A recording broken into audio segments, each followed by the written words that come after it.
Rapid preparation में आपका स्वागत है। जी बहुत बहुत शुक्रिया। तो आज हम एक ऐसी गहरी चर्चा करने वाले हैं जो मतलब हर उस इंसान के लिए ज़रूरी है जो इस देश में रहता है। बिल्कुल। कल्पना कीजिए कि कोई व्यक्ति एक पल में अपने ही देश का सम्मानित नागरिक है और अगले ही पल वो बिना किसी को बताए अचानक एक विदेशी बन जाता है। ये तो काफी डरावना है ना? उसके सारे अधिकार लाइक उसका वोट देने का हक सब कुछ एक सेकंड में खत्म हो जाता है। बिल्कुल ऐसा लगता है किसी साइंस फिक्शन फिल्म की कहानी हो। हाँ, पर ये कोई कहानी नहीं है।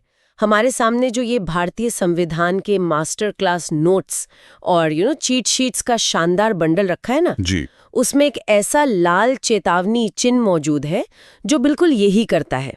तो आज का हमारा मिशन यही है कि हम इन भारी भरकम अनुच्छेदों को डिकोड करें। और वो भी बिना किसी इंफॉर्मेशन ओवरलोड के। एकदम सही। चाहे कोई यूपीएससी, एसएससी या सीटीईटी जैसी परीक्षाओं की तैयारी कर रहा हो या फिर बस मेरी तरह एक जागरूक नागरिक हो, आज की ये चर्चा बहुत काम आने वाली है। बिल्कुल।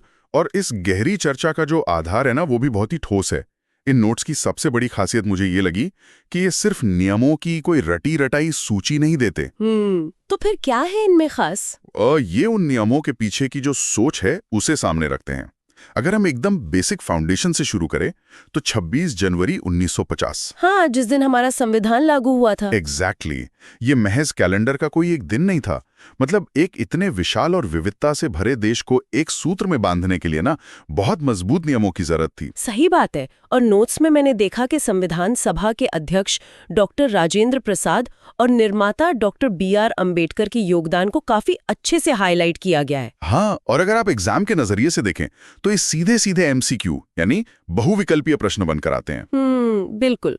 पर इसके पीछे का असल अर्थ ये है कि इन लोगों ने एक ऐसा ढांचा खड़ा किया जो आज तक इतनी मजबूती से काम कर रहा है। ये ढांचा खड़ा करने वाली बात काफी दिलचस्प लगी मुझे।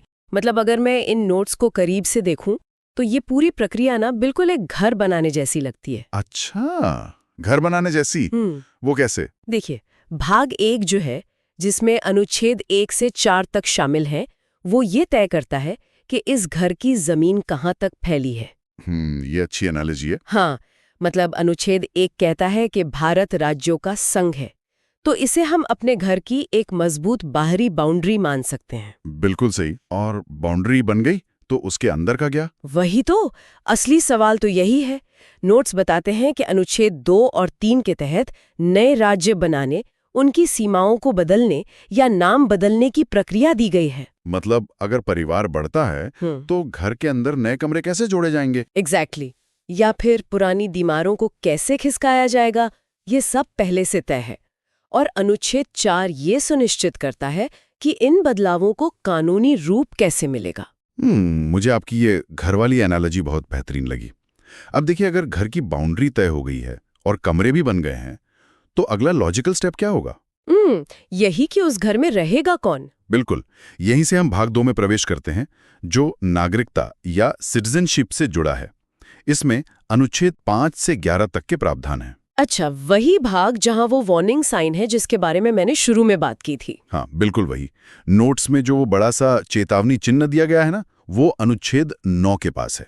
तो ये अनुच्छेद 9 असल में कहता क्या है? ये बहुत ही स्पष्ट रूप से कहता है कि अगर कोई भी भारतीय नागरिक अपनी मर्जी से यानी स्वेच्छा से किसी दूसरे देश की नागरिकता स्वीकार कर लेता है तो क्या होगा? तो उसकी भारतीय नागरिकता तत्काल प्रभाव से अपने आप समाप्त हो जाएगी। ओहो, मतलब कोई भी इंसान एक ही समय में 2 अलग-अलग घरों का स्थायी निवासी होने का दावा नहीं कर सकता। एकदम सही। पर मुझे एक बात सोचकर हैरानी हो रही है, ऐसा इतना सख्त नियम क्यों बनाया गया होगा उस समय? इसके पीछे ना एक बहुत ही गहरा ऐतिहासिक तर्क है।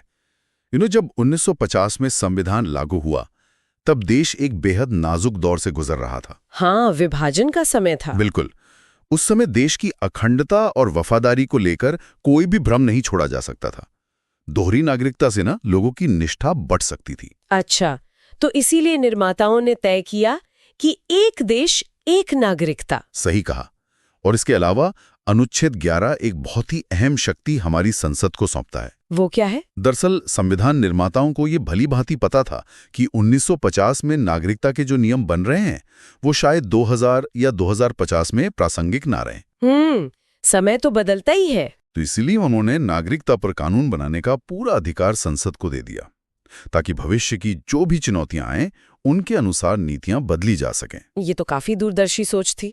पर यहाँ मेरे मन में एक बड़ा सवाल खड़ा होता है। जी, पूछिए। देखिए, जमीन तय हो गई और रहने वाले लोग भी तय हो गए, लेकिन इतिहास गवाह है कि जो लोग घर का मैनेजमेंट संभालते हैं, यानी हमारी सरकारें, वो अक्सर निवासियों पर हावी होने लगती हैं। बिल्कुल, सत्ता का ही स्वभाव है। तो इन निवासियों को बचाने के लिए क्या उपाय किए गए? ठीक है, चलिए इसे थोड़ा विस्तार से समझते हैं। जब हम नोट्स के भाग 3 पर आते हैं, यानी मौलिक अधिकार, जो अनुच्छेद 12 से 35 तक है। जी, फंडामेंटल राइट्स। हाँ, तो यहाँ एक उलझन सामने आती है।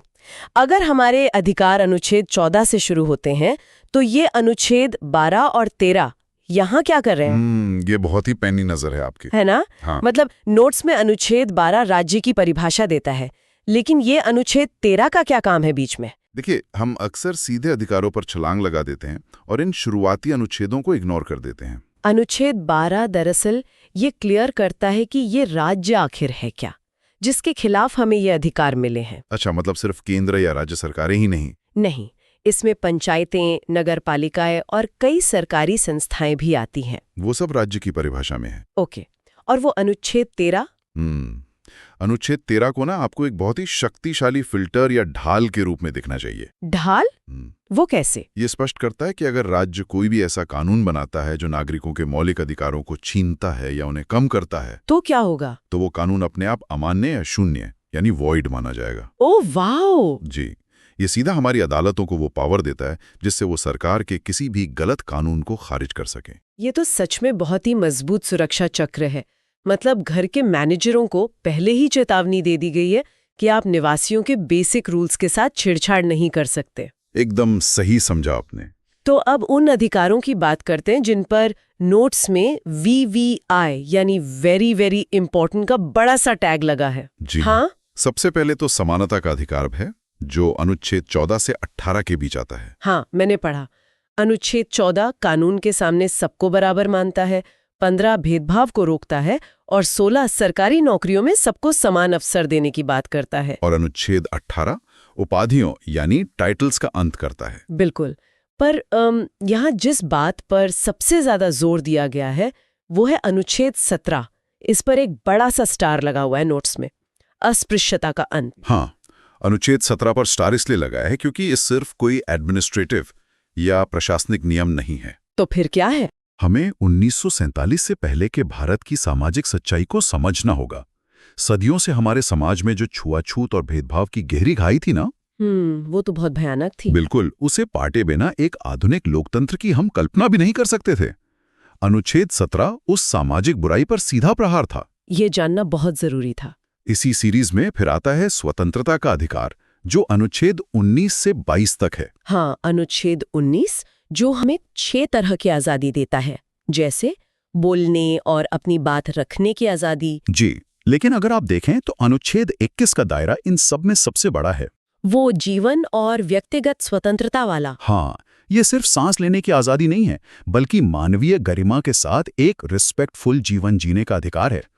और शायद इसीलिए भविष्य को ध्यान में रखते हुए बाद में 21A जोड़ा गया, जो 6 से 14 वर्ष तक के बच्चों के लिए शिक्षा का अधिकार है। बिल्कुल सही, क्योंकि शिक्षा के बिना गरिमापूर्ण जीवन कैसे संभव है? सही कहा। इसके साथ ही मैंने नोट्स में देखा कि शोषण के विरुद्ध अधिकार भी दर्ज हैं। अनुच्छेद 23 मानव तस्करी और बंधुआ मजदूरी पर रोक लगाता है और 24-14 साल से कम उम्र के बच्चों को खतरनाक कारखानों में काम करने से रोकता है। जी, ये दोनों भी बहुत महत्वपूर्ण हैं। पर यहाँ मेरी एक शंका है। बताइए, क्या शंका है? मतलब ये सारे अधिकार कागज पर लिखे हुए तो बहुत अच्छे लगते हैं, लेकिन अगर कल को कोई ताकतवर नेता या बड़ा अधिकारी इन अधिकारों को मानने से इनकार कर दे, तो एक आम नागरिक बेचारा क्या करेगा? बहुत ही लाजवाब सवाल है, और इसी सवाल का जवाब छिपा है अनुच्छेद 32 में। अच्छा, नोट्स में आपने देखा होगा, इसे बहुत प्रमुखता दी गई है। इसे संवैधानिक उपचारों का अधिकार कहा जाता है। हाँ, मैंने देखा। Doctor B.R. अम्बेडकर ने तो इस अनुच्छेद को संविधान की आत्मा और हृदय कहा था। वाह, आत्मा और हृदय, ऐसा क्यों? ऐसा इसलिए क्योंकि अगर किसी भी नागरिक के इन अधिकारों का हनन होता है तो उसे निचली अदालतों के लंबे चक्कर काटने की जरूरत नहीं है। वो सीधा सुप्रीम कोर्ट का दरवाजा खटखटा सकता है। क्या बात है, मतलब सीधा सुप्रीम कोर्ट।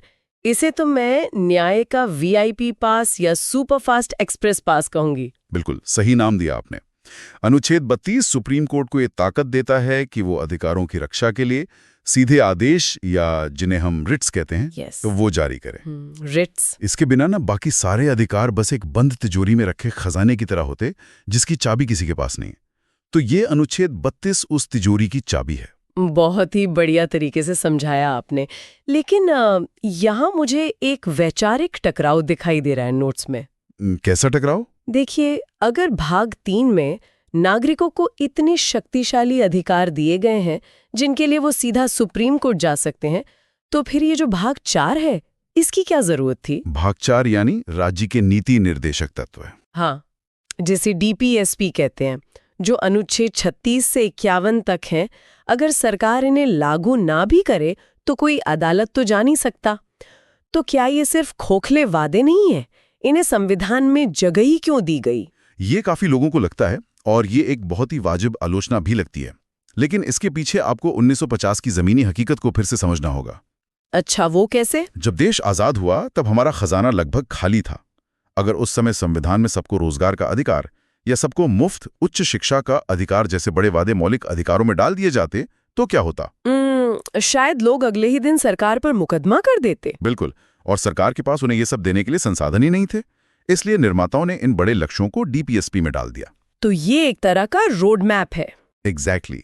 ये सरकार के लिए एक दिशा निर्देश है। भले ही अदालत इन्हें लागू नहीं करवा सकती, लेकिन जब भी जनता वोट डालने जाएगी तो वो सरकार से पूछेगी ना कि क्या उसने इन नीति निर्देशक तत्वों पर कोई काम किया है। ओहो, इसका मतलब ये सरकार के लिए एक मॉरल या नैतिक चेकलिस्ट है जिसका हिसाब जनता चुनावों में मांगती है। एकदम सही समझे आप। नोट्स में इसके कुछ मुख्य अनुच्छेदों का भी जिक्र है, जैसे अनुच्छेद 39 जो समान काम के लिए समान वेतन सुनिश्चित करता है, और अनुच्छेद 40 जो ग्राम पंचायतों के गठन की बात करता है। हाँ, ताकि सत्ता सिर्फ दिल्ली में ही ना सिमट कर रह जाए, वो गांव-गांव तक पहुंचे। बिल्कुल। और अनुच्छेद 45 बाल शिक्षा से जुड़ा है और 48A पर्यावरण की रक्षा का निर्देश देता है। और इसी लिस्ट में एक अनुच्छेद ऐसा है जिस पर नोट्स में ना ट्रेंडिंग का टैग लगा हुआ है। ट्रेंडिंग टैग कौन सा है वो? अनुच्छेद 44 यानी समान नागरिक संहिता, जिसे हम आम भाषा में यूसीसी कहते हैं। ओह, यूनिफॉर्म सिविल कोड।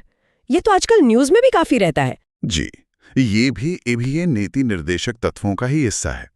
असल में ये एक ऐसा ब्लूप्रिंट है जो पूरे देश के लिए समान नागरिक कानूनों की परिकल्पना करता है। तो इससे तभी लागू क्यों नहीं कर दिया गया? संविधान निर्माताओं ने इसे तुरंत लागू करने के बजाय ना भविष्य की सरकारों के विवेक पर छोड़ दिया था कि जब समाज इसके लिए पूरी तरह से तैयार हो तब इस दिशा में कदम बढ़ाया जाए। तो ये दिखाता है कि संविधान वर्तमान की सीमाओं को भी समझ रहा था और भविष्य के लिए लक्ष्य भी तय कर रहा था। बिल्कुल।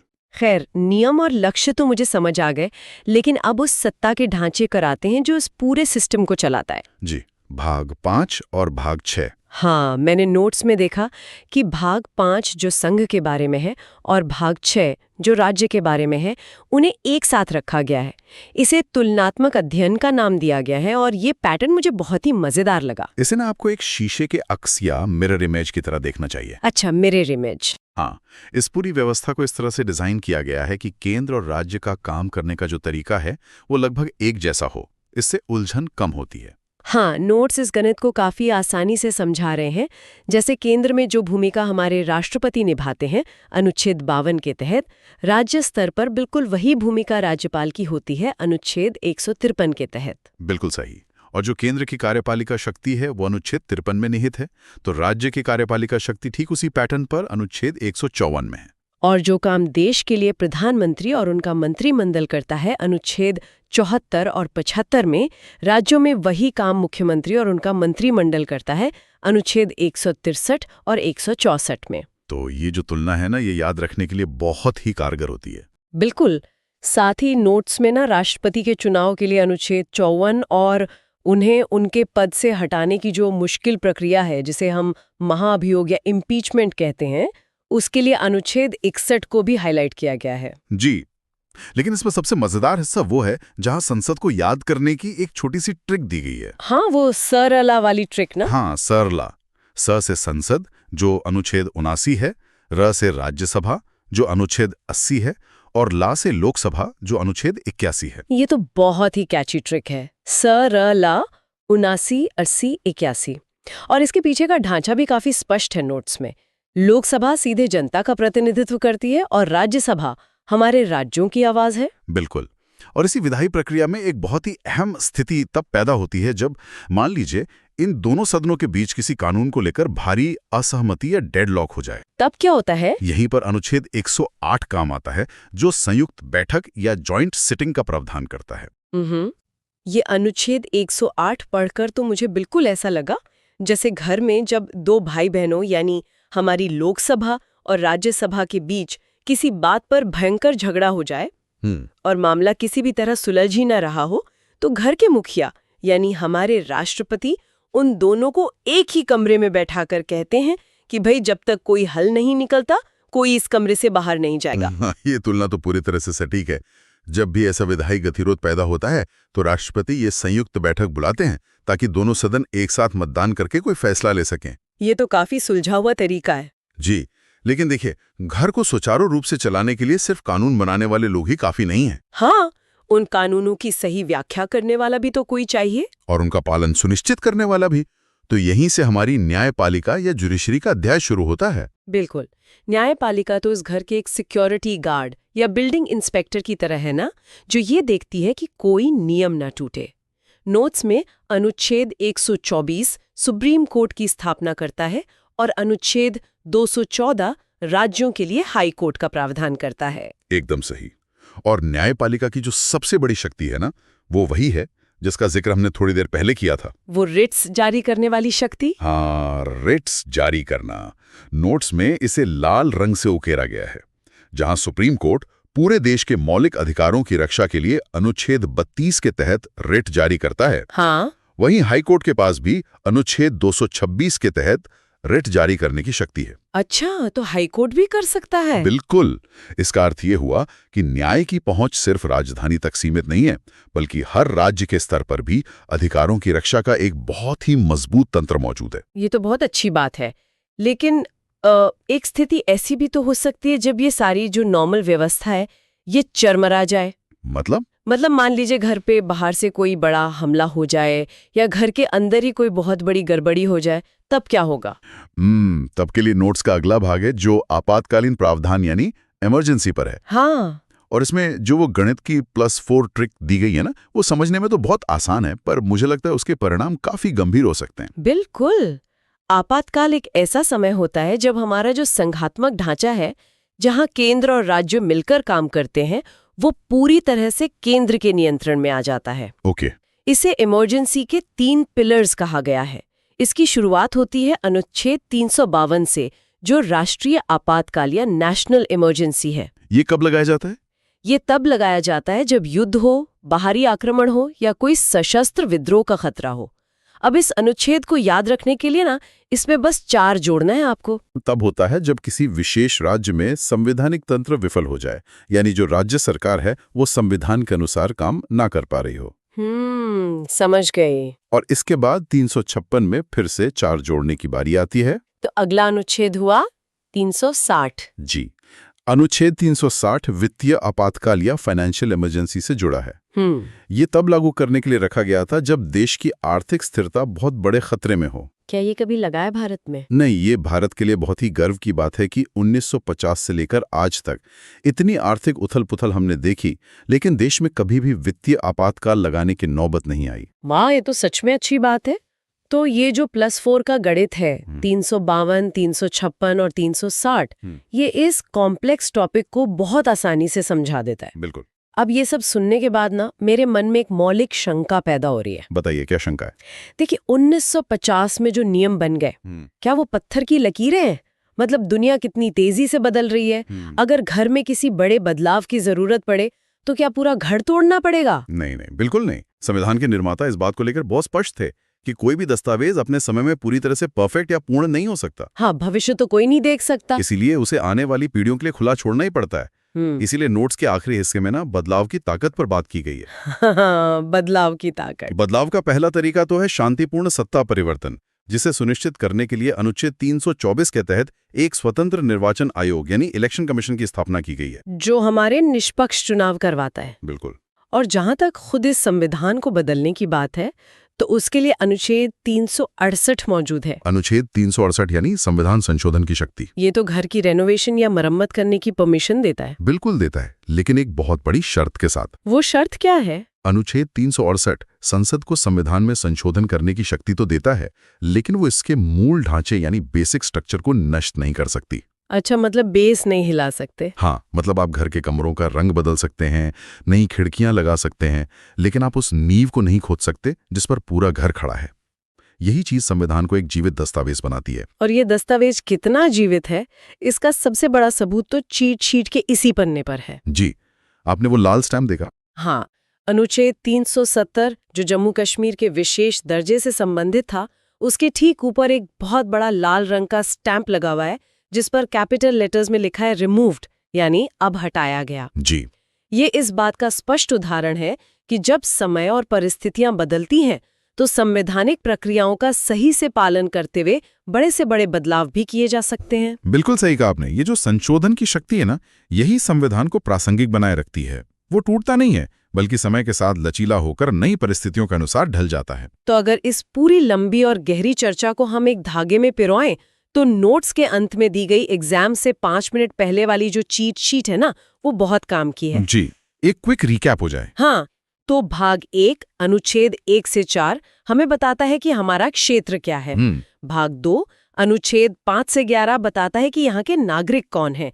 भाग 3 अनुच्छेद 12 से 35 नागरिकों को मौलिक अधिकार देकर सरकार की तानाशाही से बचाता है। और अगर जब सब कुछ गड़बड़ा जाए तो इमरजेंसी के लिए 352, 356 और 360 है।